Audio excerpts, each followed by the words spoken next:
Welcome in to another episode of Home Field Advantage. My name is Will Highland. I hope you're all having a great week or weekend, wherever and however you may be listening to this podcast across our great country or our great land. Today is April 15th, 2023, tax day. Or at least it used to be until it seemed like it was always on the weekend. So if you don't have your taxes done, make sure to get those done by Tuesday. But we're not here to talk about too many serious things. We're here to talk about sports. It's been a while. I took the Easter weekend off last week. Celebrated Easter with my family. Hope you all enjoyed your holiday, no matter what it was. I hope you enjoyed your time off, hopefully.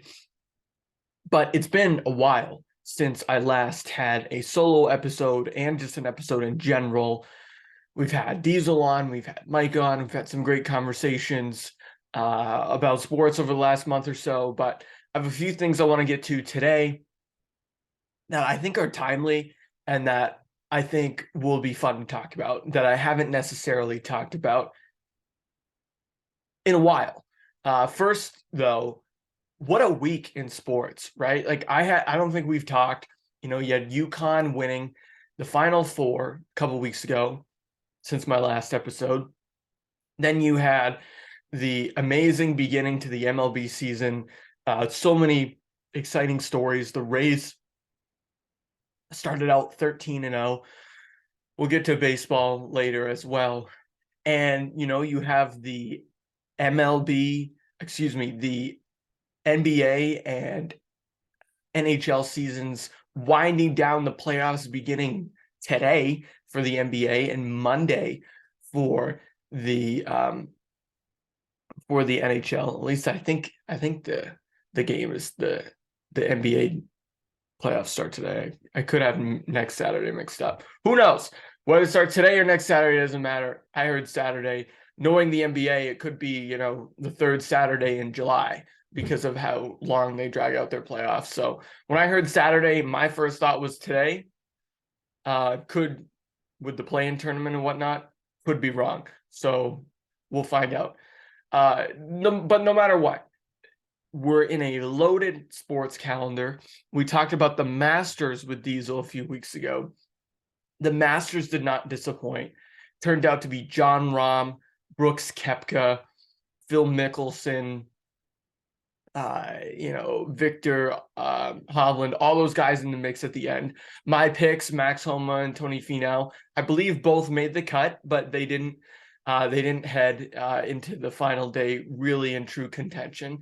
And then, unfortunately, Diesel's pick, Corey Connors, the proud Canadian, did not make the cut. So it just goes to show how difficult it is to predict the game of golf. Tiger did play, which was cool to see early on, but he had to withdraw due to injury. Clearly, his physical ailments were getting the best of him, which is too bad. But still great to see him take the course in Augusta. So we've just had an amazing week of sports. But the one thing that I've left out of this entire opening spiel is that we have the NFL draft coming up. And, the NFL draft is really only exciting to two cohorts of football fans. Number one is the really hardcore gridiron gurus, mock draft, insanely devoted individuals who will comb through hours of film and tape and articles and rankings and all this stuff. The draft nerds, right? The football heads, the geeks, the nerds, the draft guys, the guys that love to talk about scouting grades and this and that. Those people love the NFL draft. And I would also lump into that group the college football people that really love that end of college football as well. Rankings, grades, all that stuff, college, conferences, teams, yada, yada, yada.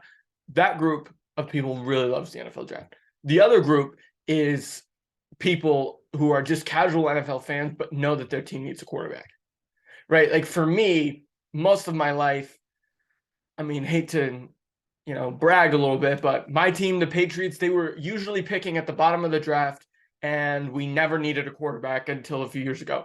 So the NFL draft was sort of something we complained about when it went wrong, but never something that Patriots fans like myself really got geeked up for, right? We drafted some great players over the years, like McCourty, Dante Hightower, Logan Mankins. I mean, some of our first round picks have been great picks. Chandler Jones and Gerard Mayo. Like there was a Gronk in the second round. There were some years there where we walked out of the draft with a lot of excitement, but not necessarily about a quarterback, obviously, because Tom Brady. But now, as somebody who look, I don't think the Patriots are gonna draft a quarterback. But a couple of years ago, we saw Mac Jones get taken 15th overall, and it was exciting leading up to that draft. It was like, okay, well, are the Patriots going to trade for a guy? Are they going to go, we knew we couldn't go into another year with Cam Newton and nobody else. So we thought about, oh, well, maybe we'll see what Stidham's got. Maybe we'll do something in free agency. And then we ended up, basically admitting that we were probably going to take a quarterback in the first round. And then it was like, okay, well, is that going to be Fields? Is it going to be Mac Jones? What about Trey Lance or, Zach Wilson and that whole thing in 2021? But now it's kind of like, okay, the Patriots are probably going to ride with Mac because he's cheap. But then there's all this chatter about, is he really the quarterback of the future or whatnot? My first thought about all of this is that number one, the Patriots were probably not going to go for quarterback. But number two, even though my team's not going for a quarterback, we also are in a loaded division, loaded conference.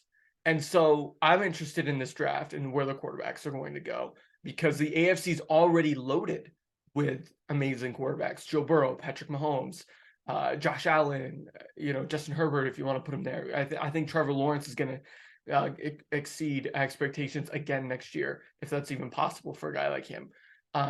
So, I mean, and I'm probably forgetting guys. I mean, Lamar, for the time being, is still in the AFC, and, Deshaun Watson, we'll see what happens if he can stay on the field there in Cleveland. But, this conference is full of, we'll see if Aaron Rodgers even goes to New York. So there's so much going on in this conference that it's interesting to look at some of these quarterbacks. And to me, there's really five. All right. A lot of people, I think, agree with me that there's five pro-ready, draft first day or two quarterbacks on the board right now. Aiden O'Connell from Purdue, not really sold on. Right now, there's a kid from Fresno State that some people are talking about, but it's really down to five names right now. It's down to C.J. Stroud from Ohio State, Bryce Young from Alabama, Will Levis from Kentucky, Hendon Hooker from Tennessee, and Anthony Richardson from Florida. Those are your five quarterbacks that are probably going to get drafted in the first round or second round. I think there's one guy that will probably fall the second round, and it's probably going to be Hendon Hooker because of his injury last year. But, I mean, had he not gotten injured, it's very likely that he may have won the Heisman. And also very likely that Hendon Hooker would be in the first round with these guys. It would look like it did in 2018 or 2021, where you have a lot of first-round quarterbacks. But just like there are five quarterbacks in this draft that are considered at the top of their class, there's also five teams, I think, that are in the market of the draft to go out and spend a high draft pick on a quarterback. Obviously, the Panthers and the Texans are at the top of those lists. Everybody, I think, knows that the Panthers need a quarterback. The Matt Corral situation, I don't think, is a long-term one. They've been really looking for a quarterback since Cam Newton left and started to get hurt. I mean, and that's been five years at this point. But there's three other teams that I think are pretty interesting to talk about, and then even one extra that I think everyone's underestimating. So you've also got the Colts. The Colts, the Matt Ryan experience was not there. So very likely that the Colts also go get a quarterback. Very likely that the Vegas, I almost said Golden Knights. Jeez, talking too much hockey. Very likely that the Las Vegas Raiders also go out and draft a quarterback. I think Jimmy G for the rest of his career is going to be looked at as the bridge guy. I mean, it's kind of funny in many ways. He was a bridge guy in New England. He was a bridge guy for 4 games until Tom Brady could come back and win another Super Bowl. He was looked at as the guy in San Francisco for a few years, even led them to the Super Bowl, but then again was looked at as the bridge guy. And now with San Francisco having Brock Purdy and Trey Lance, they're going to move on from Jimmy G, of course, and he finds his way a few hours east to Vegas. And I think Vegas sees him. Look, and Josh McDaniels is out there. Josh McDaniels wants to work with a young quarterback. He liked Mac Jones here. And I think that he wants to work with a young guy. Now, he's worked with Jimmy before. He knows he could trust Jimmy. But I think the Vegas Raiders are also in the market for a quarterback because of the McDaniels hire. And we know Dave Ziegler feels the same. All right, the other 2 teams that I don't think a lot of people are talking about right now, and there's one in particular that I don't think anyone's talking about in terms of the quarterback market, but the Vikings are another. I think the Vikings see the writing on the wall with Kirk Cousins. Like, they've already given him a massive contract, and they haven't really won anything with Kirk. They were probably I know they were the worst playoff team last year in terms of point differential during the regular season. They are what they are with Kirk Cousins. They're a team that's going to overachieve in the regular season and underachieve in the postseason. Now, I mean, Kirk Cousins is your very, very good, solid quarterback, but he's not a guy that I think Minnesota wants to carry deep into his 30s, right? This is not a guy whose age is necessarily going to be nice to him, right? Hopefully he doesn't experience the same kind of injuries that a guy like Alex Smith did or a guy like Cam Newton did, but this is a guy where once he gets older, probably Alex Smith is the more or Carson Palmer are more the fair comp, guys that really slowed down once they got into their mid-30s and struggled with injuries. I think the Vikings see that with Kirk Cousins. He is what he is. Very, very good quarterback. Really good. The stats guys love him, but the guys that want to win games in the playoffs, he's not really your guy. I think his one signature playoff win was over Drew Brees down at the Superdome, but beyond that, he's been a disappointment. So I think the Vikings see the writing on the wall with him. And for that reason, I could see them going and spending in the first round on a guy like Will Levis or Hendon Hooker, which we'll get to my rankings of those 5 in a second. And then the last team is the Seattle Seahawks. I think Seattle is not on anyone's radar in terms of quarterback. They just gave Geno Smith an extension, right? So I think that leads a lot of people to think that perhaps they're not in the quarterback market. But I think they are. I think it's unlikely that they take a guy in the first round, but if Hendon Hooker's sitting there in the second round, they might even trade some of their picks. I mean, they still have a boatload of picks because of the Wilson trade. And I could see Seattle swinging for a guy. I could, because look, Geno Smith, great story last year. He gets an extension, which is good for him in his career, but they're definitely going for a guy. They're definitely going to go for somebody like I lost my train of thought here. Definitely going to go for a guy somewhere in the future. It might not be somebody in this draft, and they're obviously not going to swing to go get Bryce Young. I don't think so.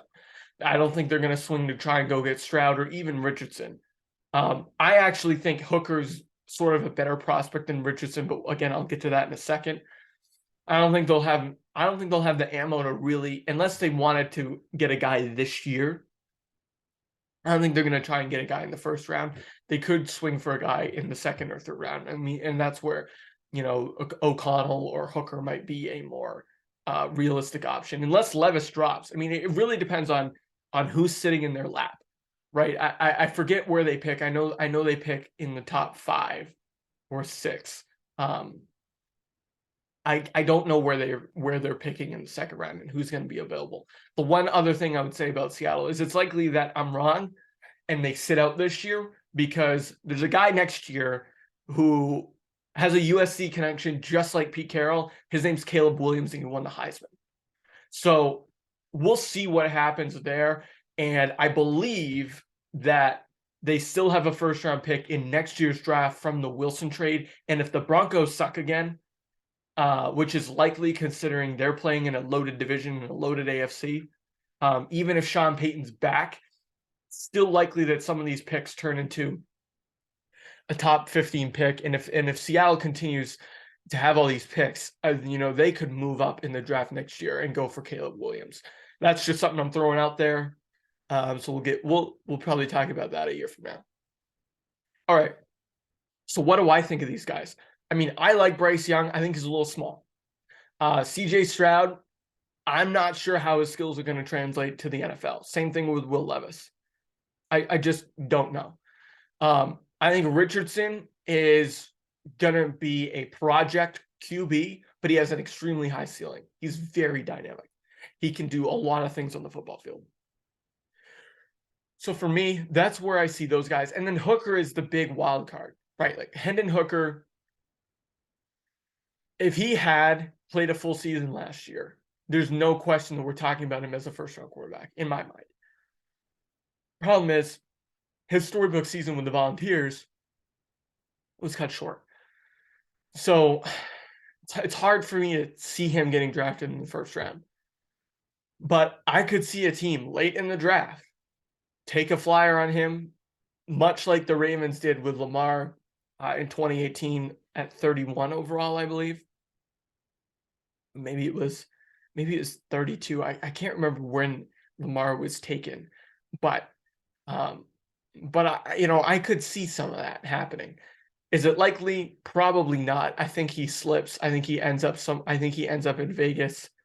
I think he ends up on a team like Vegas, maybe Seattle, maybe Minnesota, Green Bay. I mean, so I don't know how this Love experience is going to go. I mean, I could see something very similar to what happened with Jalen Hurts in Philadelphia, right? They had a young guy, Wentz. They weren't really sure if Wentz was the guy, even though Wentz had a great season in 2017.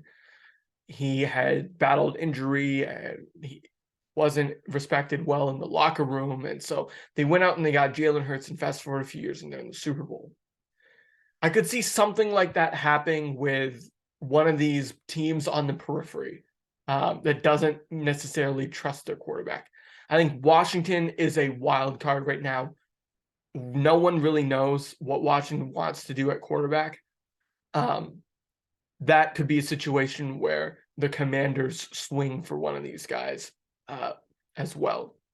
There's a lot of factors. I'm not a draft expert. I don't know. There's still things to be ironed out. Like the Jets still need to figure out what's going on with Aaron Rodgers. Because if the Packers let go of Rodgers via trade and commit to Love, I see them trying to go get somebody else too. We got Washington and Indianapolis out there in the mix, plus all those other teams I talked about, like Houston, Miami. There's a situation where even a team like the Dolphins could swing on a quarterback because they have a huge question mark, right? Much like Wentz, they have a huge question mark with Tua, right? Or could they do something similar to what Philadelphia did a few years ago? We will find out. All right. I'm going to take a quick break here and tell you a little bit about what's going on with our sponsors. So you might have realized that I was dropped by Anchor. Nothing I did wrong, except that I'm a little guy. And Anchor, who, if you're listening on audio, used to have an ad that I read at the beginning of our pod. Anchor still powers the podcast, but I'm not big enough for them to use their money to promote use me to promote them, and them using their money on me, or whatever the correct relationship is. I'm not big enough for that anymore. We are growing really well. We're doing really well, but not to the standard that they need to continue that sponsorship. Unfortunately, this happens a lot with young podcasters and or you know what I mean, young podcasts. I am also a young podcaster, but it's sad. I liked having that sponsorship. It was fun. I think I did a good job with the ad reads. I mean, you guys know, you're the listeners. It was a little bit disappointing. But that being said, if you're watching on YouTube, you're welcome to reach out as well. If you know somebody who wants to sponsor and get in to the ears of dozens of listeners on a weekly basis, right? People all over New England, all over the Eastern US. I have listeners in places that I don't even know that I had friends in, right? So these are people that have come to the show, places like Ohio and Washington. All right. If you know somebody that is interested in sponsoring this podcast, have them reach out to me at Homefield Pod on Instagram, or here on YouTube as well at Sportland USA Productions. I'm welcome. I welcome new voices, new sponsorships. I won't do anything gambling related, and I won't do anything marijuana related. I'm sorry. That's just not what I do. Not what I believe in. But I am down. I'm down. I'm open. I'm open for business. All right. And I'm ready. So if you know anybody, send them my way looking for a new sponsor. And who knows, if the brand fits well, you might even find your logo on the cover art. All right. Speaking of looking for a fit and looking for a partner, this Red Sox team is, you know what it is? It's like a high school or middle school boyfriend and girlfriend, right? Like, I talk to some kids, they're younger, right? And that's fine. I mean, I was like this when I was their age, and this was well before social media made it easier to, I mean, it was still easy, but well before social media and the internet exploded, and every kid under the age of like 18, roughly, I mean, over the age of 10, roughly, had a smartphone. But these kids these days will talk about I've got a girlfriend. They're 11 years old. Right. And so as an adult, you just kind of look at them and you smile and you're like, that's cute. That's what this Red Sox team is. Like, this Red Sox team is a middle school relationship. You look at this team and you're like, yikes, that's cute. That you're going to try and do this. And who knows, maybe one day you'll get married or win the World Series. But this early on, in this young season, I'm looking at this relationship and I'm saying, you're way too underdeveloped. There's too many question marks. There's no direction. You don't know what you're doing yet. You have somebody who's in over their head, who doesn't understand. And that's what I see when I see this Red Sox team. All right. It's a middle school relationship, even a high school relationship, right? When you're 9th or 10th grade, you're like, okay, dude, talk to me again when you're a senior. Talk to me again when you're in college, or when you're 25 or 30. So that's what I see with this Red Sox team. I'm trying not to speak too in jest about it, but I'm looking at this lineup, all right, and this is yesterday's lineup. There was a day where they didn't even have Devers in the lineup. All right, and I'm not even going to read you that lineup because it's 3 days old at this point, and I'd have to go back and find it. But just imagine this lineup without Devers, okay? And I'm going to read you this lineup, okay? And let me preface it first by saying I understand that Trevor Story and Adam Duvall are hurt. Okay, I get that. I understand that. That's fine. Adam Duvall, you got horrible luck. But at the same time, this is a guy who had a wrist injury history. So, how much are you really going to blame luck on this? I mean, the Red Sox knew this guy was older and had injuries. Maybe not injury prone, but he had injuries. And at the same time, I see Trevor Story, okay? He was the last guy at the dance during last offseason's free agency spending spree. Maybe there was a reason for that. Maybe people knew about his injuries or about his vulnerability. So look, I understand that those two guys are injured and that leaves a huge hole in your lineup. That still has nothing to do with not really going out and getting a big bat in the offseason. I mean, I know you got Yoshida, and Yoshida is supposed to be an impact player, and I think he can be. But with no Yoshida in the lineup, no Duvall in the lineup, there's not much there, unfortunately.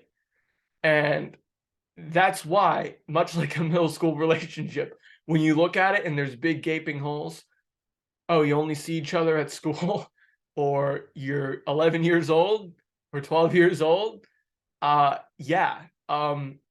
That's not a recipe for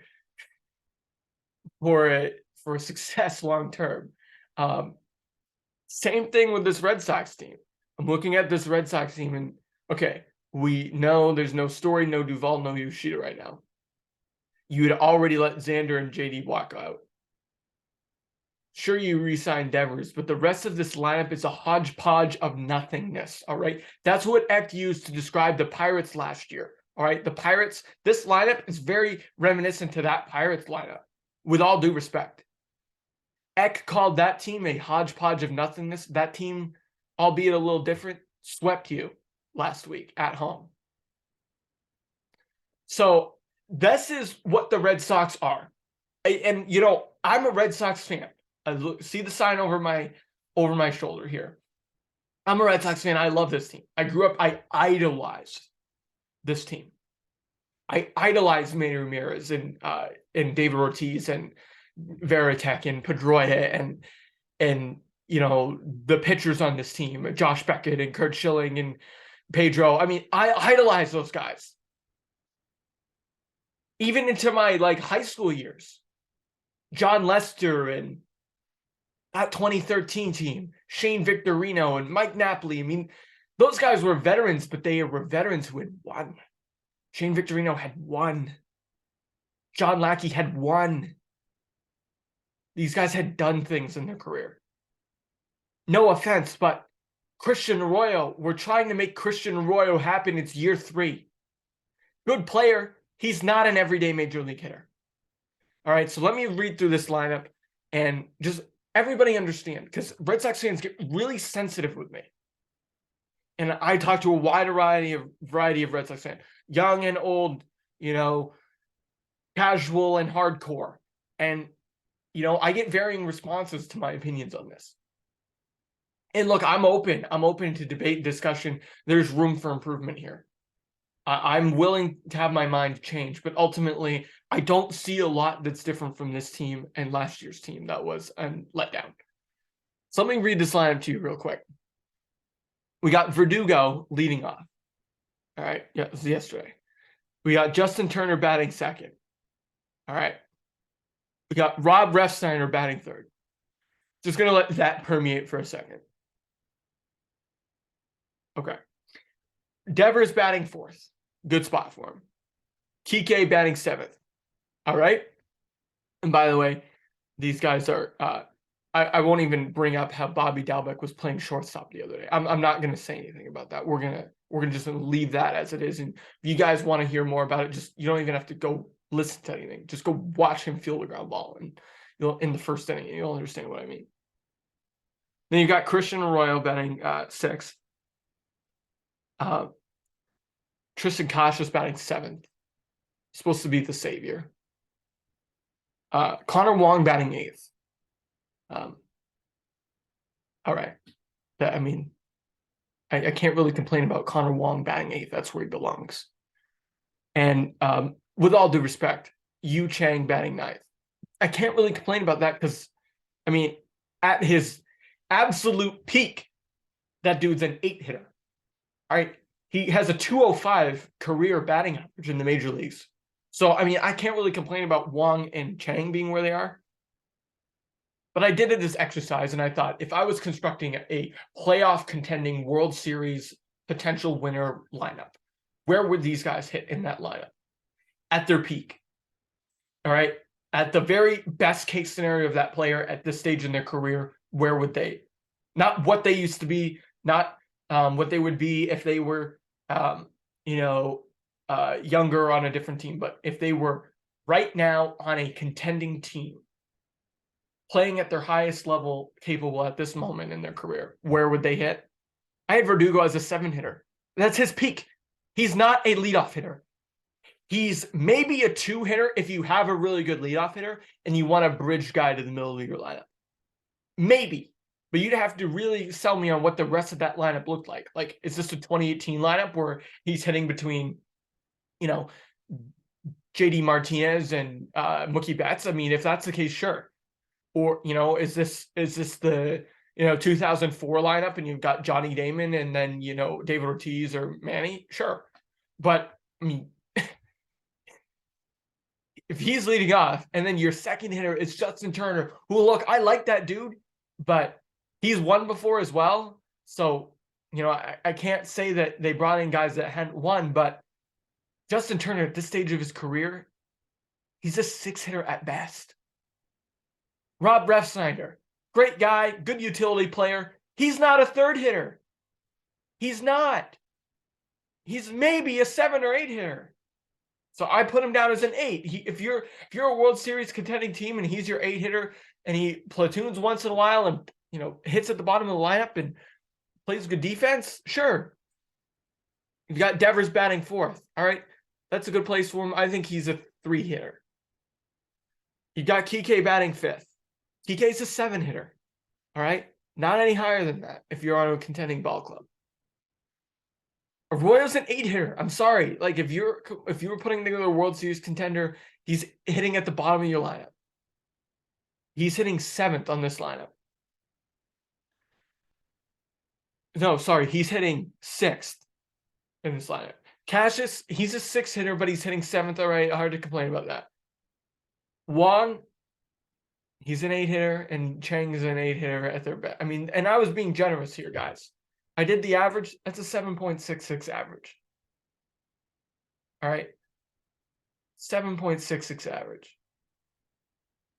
That's the average peak in the lineup of who this team is batting right now. Not a recipe to win a lot of baseball games. So, I mean, we'll see. It's still early, but I mean, look, I'm pulling up the standings right here. I still had it open. So there's 7 games out of first. And if you're even looking at the wild card right now, they're only 2 back of the wild card. Surprisingly, they're 6 and 8, and they're only 2 games worse than the Yankees. But it just feels so different. It feels so different. The Twins are off to a great start. The Rays are off to an amazing start. They're only like 3 games worse than the Rangers, who are leading their division right now. But even though I know it's early and that there is some room for improvement, I have a strong feeling that this could unravel quickly like it did in 2012. I'm not sold on Yoshida yet at the big leagues. I know it's been 15 games or whatever. He hasn't played recently. I'm not sold on this pitching staff. I'm not even going to get there today. Chris Sale has been a little disappointing. He has the stuff. He's throwing strikes and striking guys out, but his command isn't there. So, I don't know. We'll have to see what happens. All right, another baseball thought real quick, and I'm going to pull this quote up on my phone. There's been some rule changes, right? The games are faster. We all know that. We're not going to spend any more time talking about that today. But one thing that's happened is they've begun to lose money in beer sales. And people had been predicting this for a while. All right, but let me read a quote to you by Matt Strom, who played for the Red Sox, I think last year or the year before. And this was on recent news that some teams are going to extend alcohol sales to the 8th inning because the games are going by too fast and the 7th inning was coming and going too quickly and they were losing money in beer sales. All right. So let me just read this to you. Quote, the reason we stopped selling alcohol in the 7th before was to give our fans time to sober up and drive home safe. Correct? So now with a faster paced game, if the game is going to finish quicker, we would not move the beer sales back to the 6th inning to give our fans time to sober up and drive home. Instead, we're going to the 8th. And now you're putting our fans and our family at risk driving home with people who have just drank beers 22 minutes ago. He's right. I mean, he's right. If anything, the faster games mean you would sell beer for less time because you would then have the later innings go just as quick as the earlier innings. And, you know, if a normal game used to take 3 hours, 20 minutes, let's say, and now it's taking 2.5 hours, okay, you've lost 50 minutes total on the game, but you've probably only lost about 40 minutes of beer sales because, you know, maybe if you stop selling in the 7th and now the 7th inning is happening, you know, 20 minutes or 30 minutes earlier than it used to, okay, you're missing out between 20 to 30 minutes of beer sales. All right. But now that you're moving it forward, you're getting back those minutes. But the 9th inning, then if you're still selling in the 8th inning and the home team's ahead in the 9th inning, I mean, you could theoretically buy a couple beers in the bottom of the 8th. The game ends in the top of the 9th, and you're driving home. And so I agree with Strom, and he's right. You should have it earlier, not later. If anything, you should open the gates to the game earlier and get people in there drinking early in the game. And if people are complaining about, oh, well, there's traffic and I can't get there fast enough, so that's not going to help me. Who gives a shit? Go drink somewhere else. Or, you know, you should be drinking and driving anyway. So, like, wait till the game before you have a beer, you know? I don't know. I don't know if that really made sense. But, you know, if they're going to open the stadium at 5 instead of 6 to make up for lost beer sales, maybe you'd get people there earlier who are drinking there rather than at the place they're having dinner at before they show up. You know, and so that could even actually have a positive effect on drunk driving.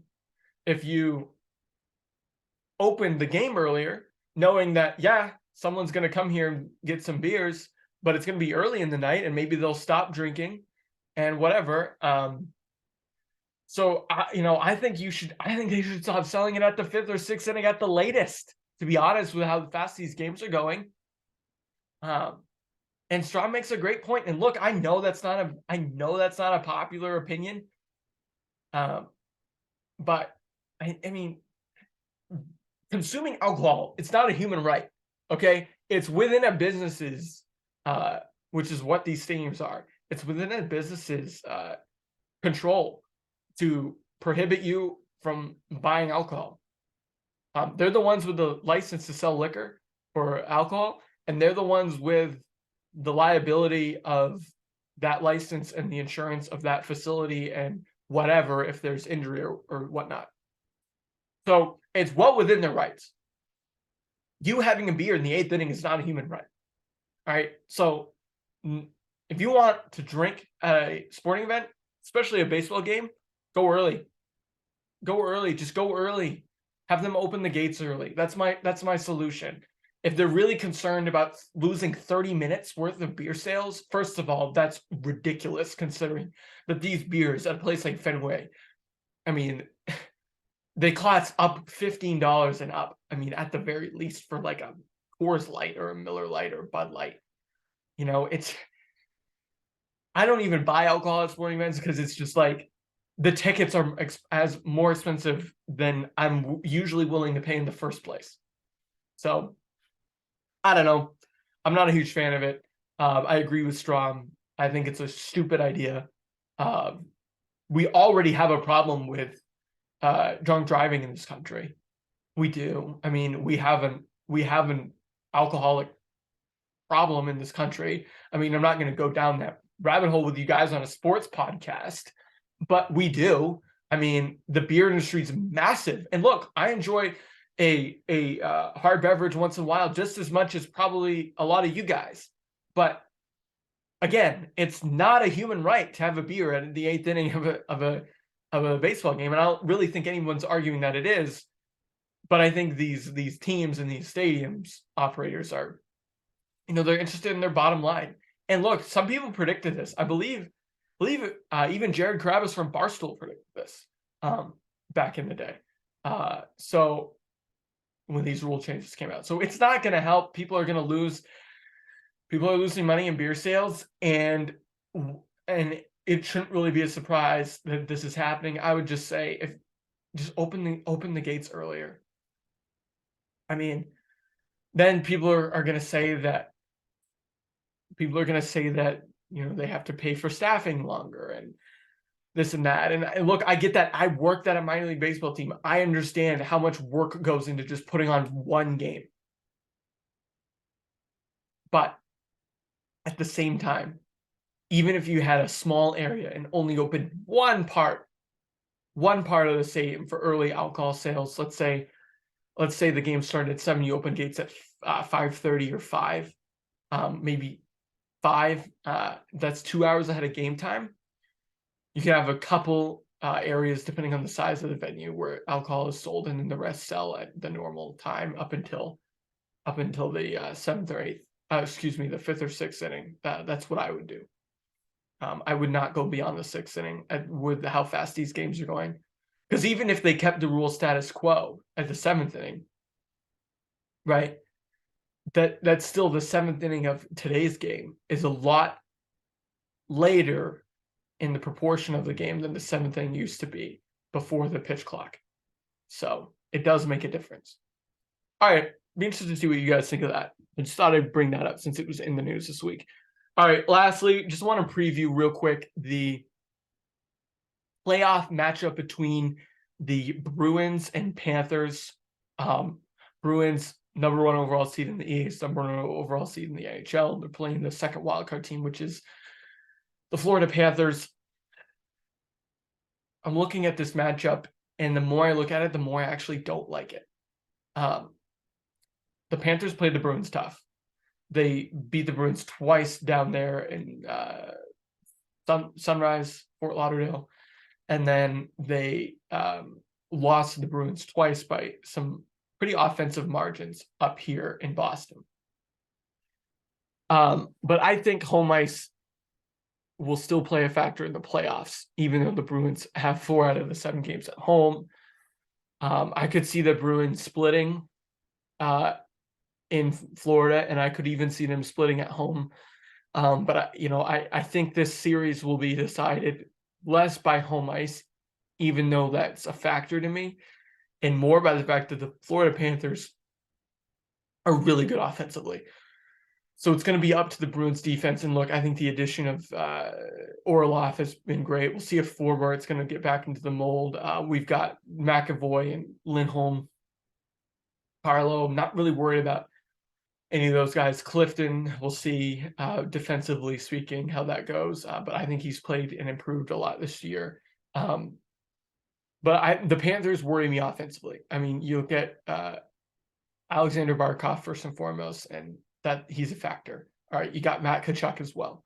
Those 2 guys are going to be huge factors.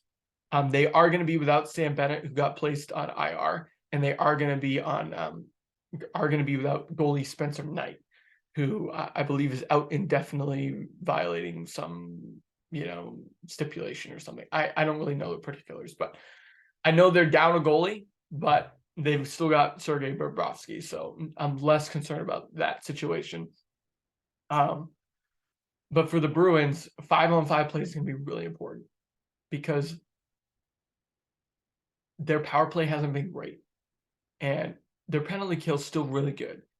But the more chances you give this Florida team with the way they've been scoring and how well they've been playing, and they had some hard games in the year, so it's hard to blame them. But in Florida, that is, the Bruins have won 15 out of 16, which is just unbelievable to end the season. So they're equally as hot.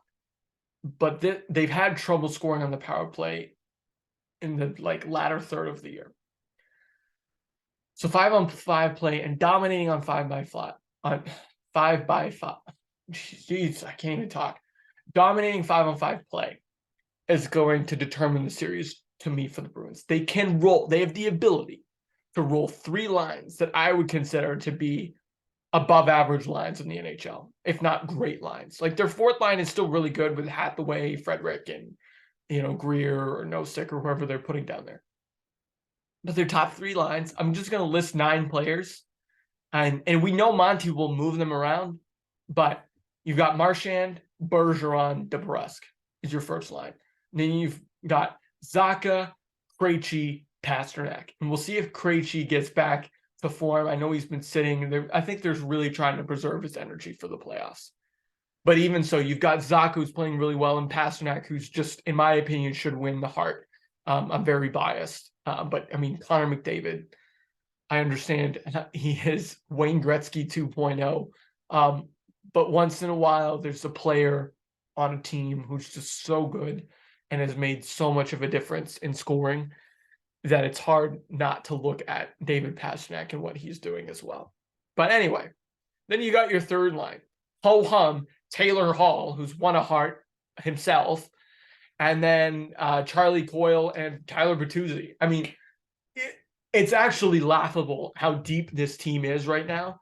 And they could still get Nick Foligno back at some point in the playoffs if they continue to advance, who's adds a veteran presence. They've got AJ Greer and Jacob Lauko down there. They've got Nosek and Garnet Hathaway, the kid from Maine.